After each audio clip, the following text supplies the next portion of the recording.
There is a strange paradox unfolding in modern warfare. Two major wars, two nuclear powers involved, two massive battlefields. But the outcomes look completely different. In one theater, the skies light up with precision strikes.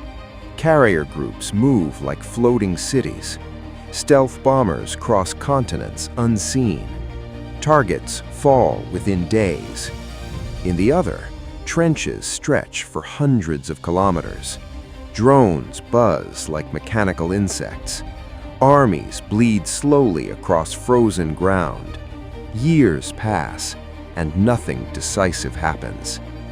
One war moves at the speed of shock and awe. The other moves at the speed of exhaustion. So the question becomes unavoidable. How is it possible that the United States can cripple Iran's military infrastructure within days, while Russia, with one of the largest armies on Earth, still struggles to defeat Ukraine after 4 years of war? To understand that difference, you have to start where every war truly begins, not with bombs, but with motives. Why America went to war with Iran. The road to war between the United States and Iran did not begin in 2026. It began decades earlier. Since the Iranian Revolution in 1979, the relationship between Washington and Tehran has been defined by hostility, proxy wars, sanctions, covert operations, and a growing nuclear program. For years, Western intelligence warned that Iran's enrichment capability was getting dangerously close to weapons-grade uranium. Diplomatic negotiations attempted to slow it down, but those talks repeatedly collapsed. Then something changed. By 2025, Iranian uranium enrichment had advanced significantly. International inspectors warned Tehran was no longer complying with nuclear obligations. That triggered a chain reaction. Israel launched preemptive strikes, Iran responded, and the United States entered the conflict with overwhelming force. The objective was simple: destroy Iran's nuclear program, neutralize its missile infrastructure, and cripple its ability to threaten the region. Within hours of the first strike, stealth bombers crossed half the planet to deliver weapons only the United States possesses. Massive ordnance penetrator, bunker buster bombs, each weighing 30,000 pounds. Their targets were nuclear facilities buried deep inside mountains, places designed specifically to survive conventional bombing. But those bunkers had one weakness: America built a bomb specifically to destroy them. Why Russia invaded Ukraine. The origins of the war in Ukraine go back even further. In 2014, Russia annexed Crimea and supported separatist forces in eastern Ukraine. The conflict simmered for 8 years. Then, in February 2022, Russia launched a full-scale invasion. The plan appeared straightforward: decapitate the Ukrainian government, capture Kyiv, install a friendly regime, and restore Russian influence over what Moscow considered its historical sphere. Russian planners expected the campaign to last weeks, but the moment Russian armored columns crossed the border, the plan began to unravel. Ukraine did not collapse. Instead, the country mobilized. Cities fortified themselves. Western nations poured weapons into the country. And suddenly, the invasion turned into something else: a war of resistance, a war of attrition, a war that would become the largest conflict in Europe since World War II. The difference in strategy. At the highest level, the two wars are built on completely different strategic philosophies. The United States fights wars through overwhelming force projection. Russia traditionally fights through mass and persistence. These two doctrines produce radically different battlefields. The American model emphasizes precision strikes, air dominance, joint operations, long-range firepower, networked intelligence. Every unit on the battlefield is connected through satellites, drones, and data systems. The Russian model historically relies on large armored formations, heavy artillery, gradual territorial advances, and mass infantry assaults. But this approach runs into serious problems in modern warfare, especially against an enemy equipped with precision weapons. In Ukraine, Russian logistics became a primary target. Ukrainian drones and artillery repeatedly struck supply convoys and rail infrastructure, disrupting the movement of fuel, ammunition, and troops. Without logistics, even the largest army cannot move. And when movement stops, wars become stalemates. The arsenals. Now consider the raw military capabilities. The United States possesses the most advanced military arsenal ever assembled. Stealth bombers, fifth-generation fighters, global satellite surveillance, carrier strike groups capable of launching hundreds of aircraft. In early 2026, the United States deployed one of the largest military buildups in the Middle East since the Iraq War. 2 aircraft carrier strike groups, F-22 and F-35 stealth fighters, cruise missile submarines, strategic bombers, all positioned within striking distance of Iran.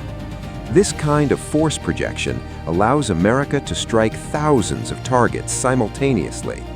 In the opening phase of the campaign, around 200 aircraft struck hundreds of targets across Iran, including missile sites and command centers. That is not war as most countries fight it. That is military shock. Russia also possesses a powerful military, but much of its arsenal reflects Soviet-era doctrine: large artillery stocks, armored vehicles, mass infantry formations, and large missile inventories.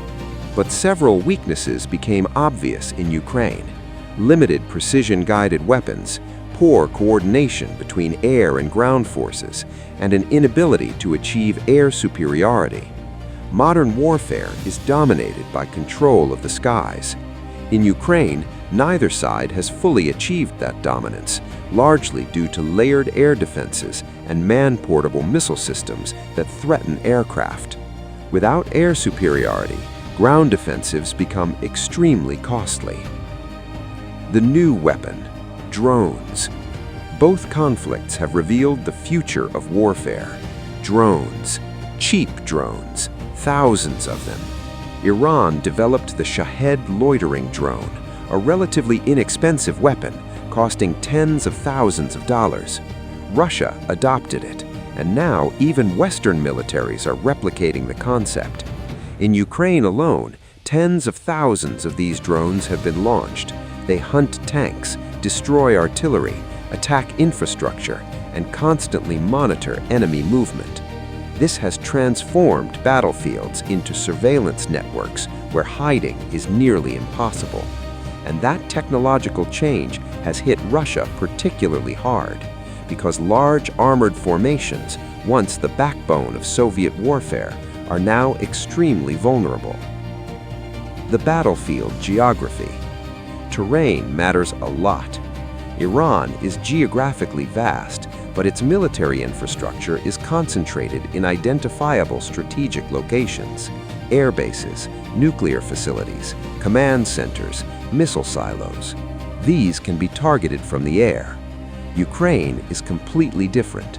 The front line stretches over 1,000 kilometers. Cities, forests, rivers, and fortified defensive lines create a battlefield that is extremely difficult to conquer quickly.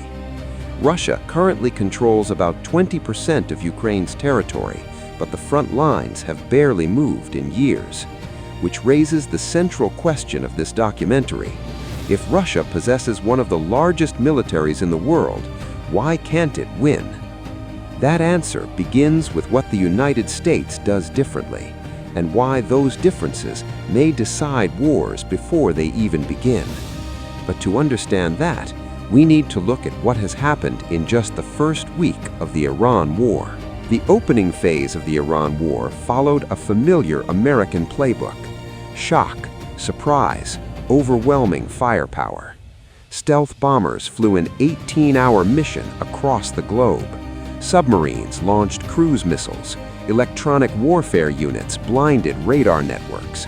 Within hours, Iran's most heavily fortified nuclear sites were hit by bunker buster bombs designed specifically to penetrate underground facilities.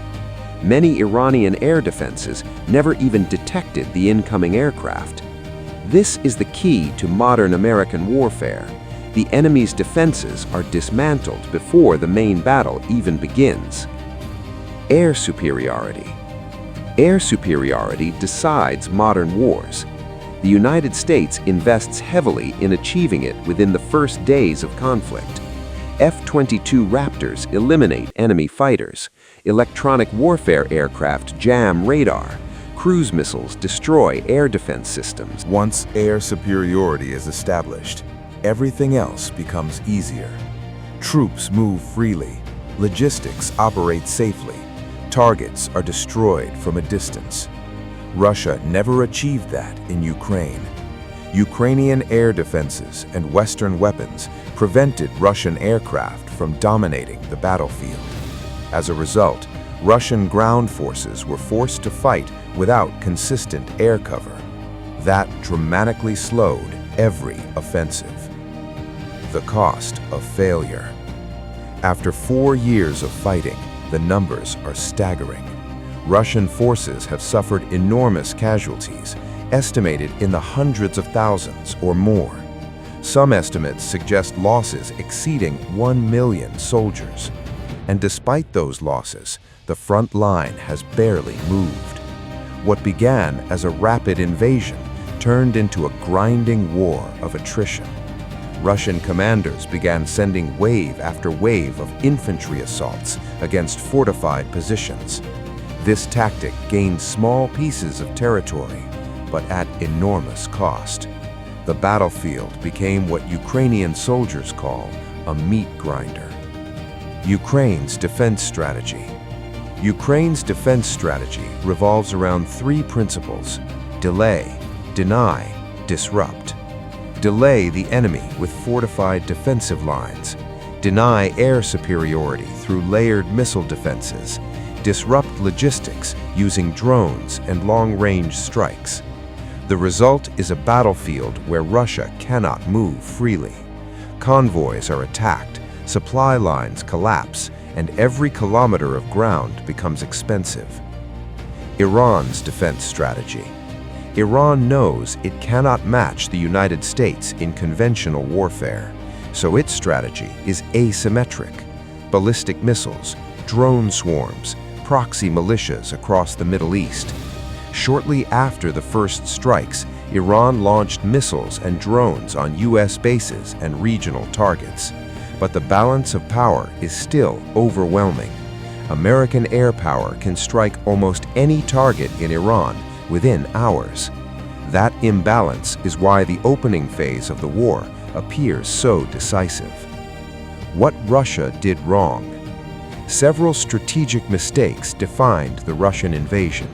1. Underestimating Ukrainian resistance. 2.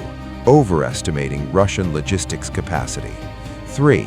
Failing to secure air superiority. 4. Using outdated combination arms coordination. Military analysts say Russian forces struggled to integrate infantry, armor, artillery, and aviation effectively in joint operations.